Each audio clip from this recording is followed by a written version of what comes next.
Boa tarde. Thank you very much. Please, please, everybody be seated. It is a great joy to be here in Brazil, and on behalf of Michelle and myself, I want to thank the people of Brasilia for the incredibly warm welcome that you've shown us since we arrived. I want to make a few acknowledgments. First of all, I want to thank the Brazil-U.S. Business Council for the outstanding work that they're doing, the National Conference of Industry, and the American Chamber of Commerce for Brazil. Thank you all for the great job in hosting this conference. I want to acknowledge a number of my cabinet who are here. The Secretary of the Treasury, Timothy Geithner, is here. Gary Locke, the Secretary of Commerce. Ron Kirk, our U.S. Trade Representative. Lisa Jackson, our EPA Administrator. Fred Hochberg, President of the Export-Import Bank. Michael Froman, my Deputy National Security Advisor for International Economic Affairs. And to all the government officials of Brazil, thank you for your hospitality. My only regret is that we missed the party by coming a few weeks after Carnival. Well, maybe that's the best, since I'm not sure I would have had the same level of productivity from my staff. I also want to thank all the business and government officials who have traveled from the U.S. and all over Brazil to be here today. After spending the morning discussing a range of economic issues with President Rousseff and talking with some Brazilian and American CEOs, I want to speak with you today about how we can work together to create new jobs and new opportunities in both our countries.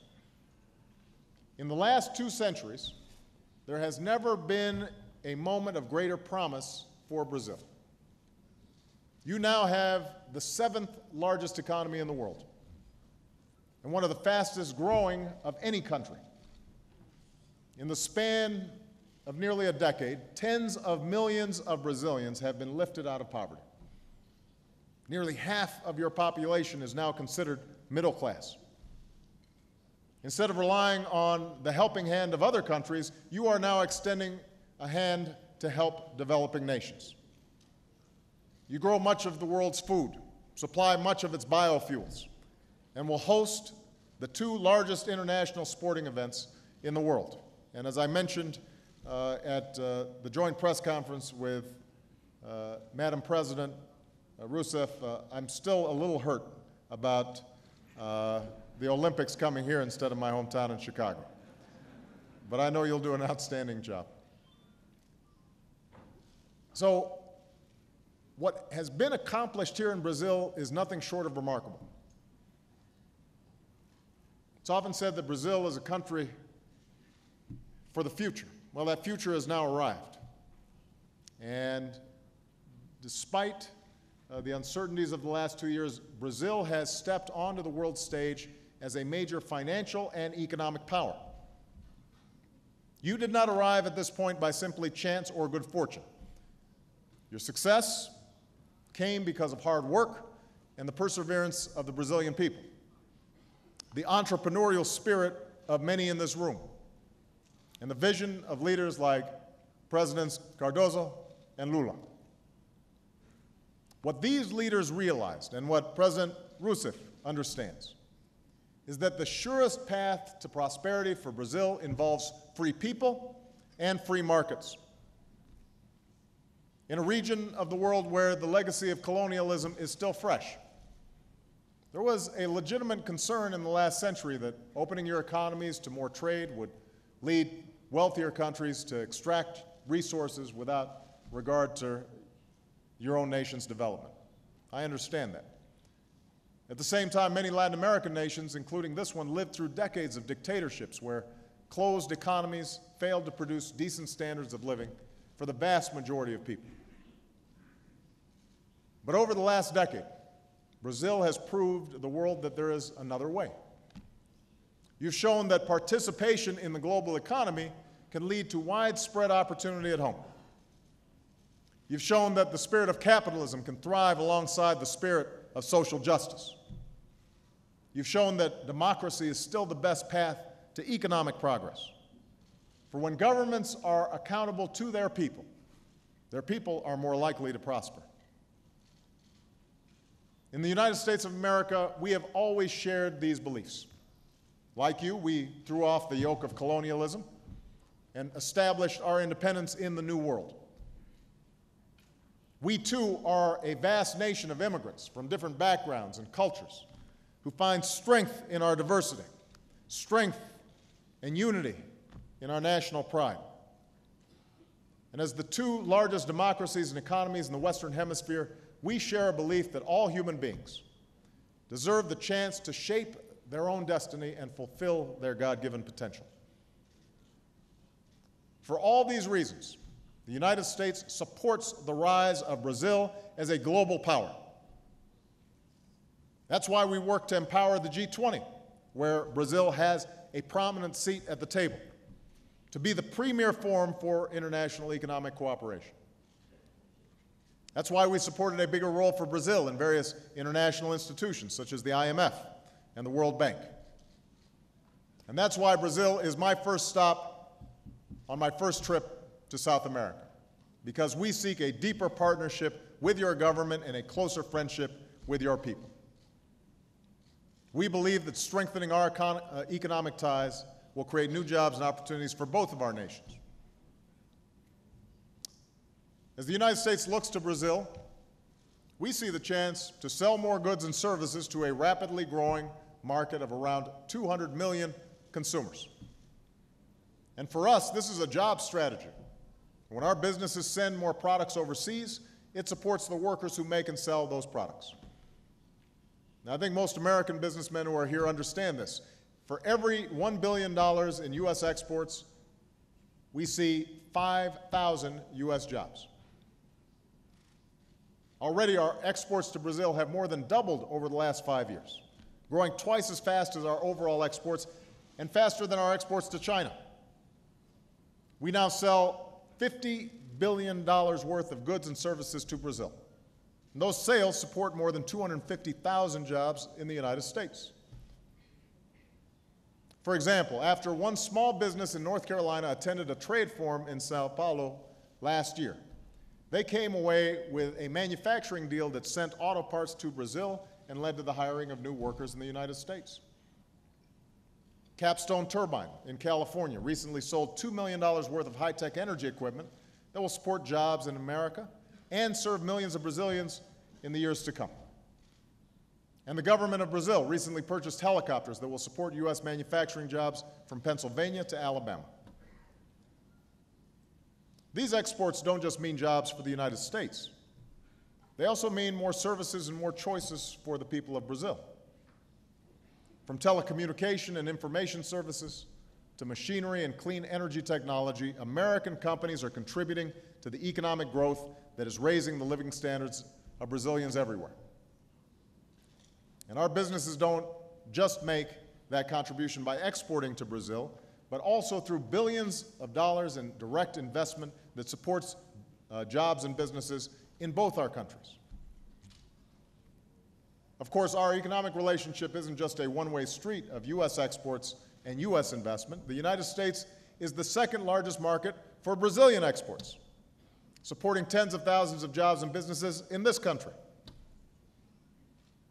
Over the last decade, Brazilian companies have invested billions of dollars in American industries, ranging from steel to information technology, projects that will create thousands of jobs in the United States.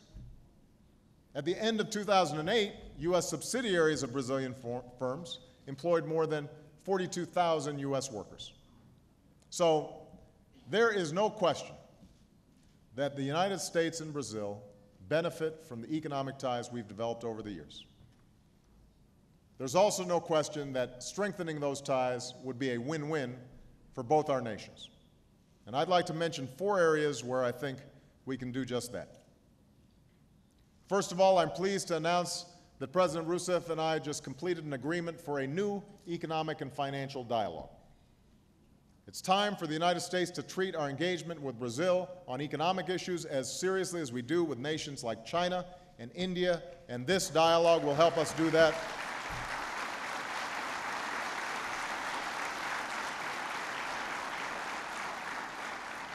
This dialogue will help us do that by promoting economic cooperation, streamlining regulations, and enhancing international cooperation, not only at the G20 but elsewhere. We've also completed an agreement for trade and economic cooperation, which will help us expand the trade and investment that creates jobs in both of our countries. This agreement will also foster greater dialogue about how we can break down the barriers that still exist between our two nations. As the World Bank has noted, there are still too many obstacles in the way of doing business in Brazil. And I know Brazil has issues with certain policies in the United States. But I also know that there's no country that has more to gain than Brazil from expanded trade and open markets. And we want to help you resolve whatever challenges stand in the way of this goal. The second place we want to partner with Brazil is on the issue of energy, which is why President Rousseff and I also agreed to launch a strategic energy dialogue. By some estimates, the oil you recently discovered off the shores of Brazil could amount to twice the reserves we have in the United States. We want to work with you. We want to help with technology and support to develop these oil reserves safely. And when you're ready to start selling, we want to be one of your best customers.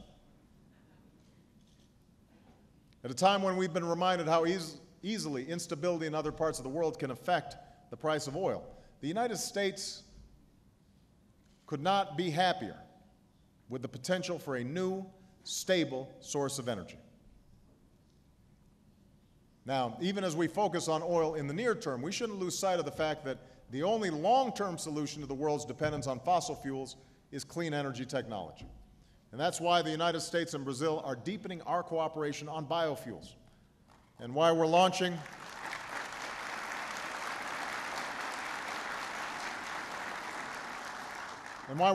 a U.S.-Brazil green economy partnership, because we know that the development of clean energy is one of the best ways to create new jobs and industries in both our nations. Already, more than half of the vehicles in Brazil run on biofuels. Nearly 80% of your electricity comes from hydropower. In the United States, we've jump-started a clean energy industry, and we'll soon have the capacity to produce 40% of the world's advanced batteries. If we can start sharing these new technologies and leverage private investment from businesses like the ones in this room, we can grow our economies and clean our environment by making, using, trading, selling clean energy products all over the world. That is a win for both our nations. A third place we can cooperate is education.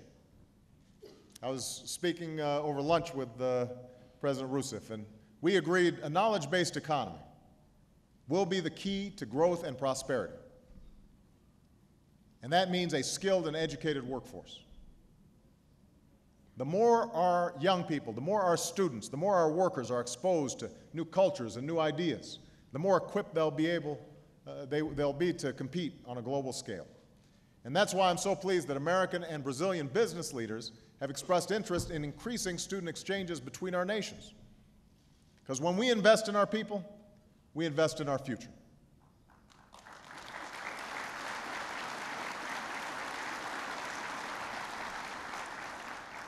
The final place we can work together is on infrastructure. In 2014, the World Cup will take place in Brazil, the only nation that's a 5-time champion. Although the U.S. is getting better, you have to admit. We're getting better. And as I already mentioned, Rio will host the Olympics in 2016.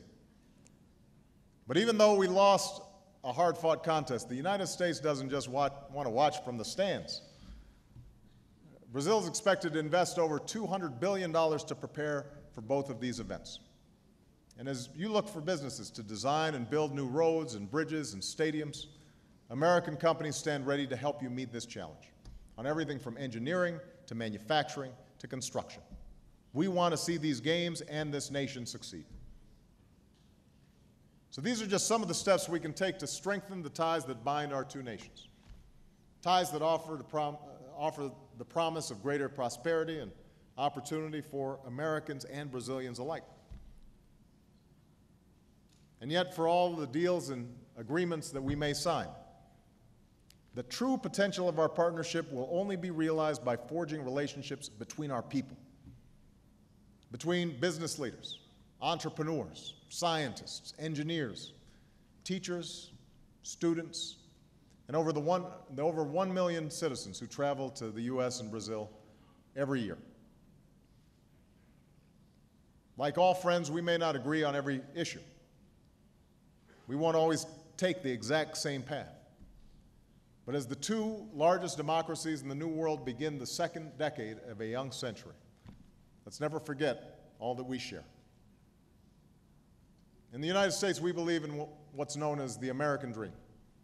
The idea that no matter who you are or where you come from or how you start out, you can overcome the greatest obstacles and fulfill the greatest hopes. I'm a testament to that dream. I believe that that dream exists in this America as well. I can see it in the entrepreneurial spirit of the men and women in this room. I could see it in the celebrations of Caracos upon learning that the world will come to compete in Rio. And I can see it running through so much of your history. Brasilia is a young city. It'll turn 51 next month. But it began as a dream more than a century ago. In 1883, Dom Bosco, Brasilia's patron saint, had a vision that one day a capital city of a great nation would be built between the 15th and 20th parallels. It would be a model for the future and ensure that opportunity was the birthright of every Brazilian. And today, this city and this country are indeed a model for the future, showing the world that democracy is still the best partner of human progress. As friends and neighbors who have lived the same story, we're eager to be part of your future and fulfill our American dream together. Muito obrigado. Thank you. Thank you.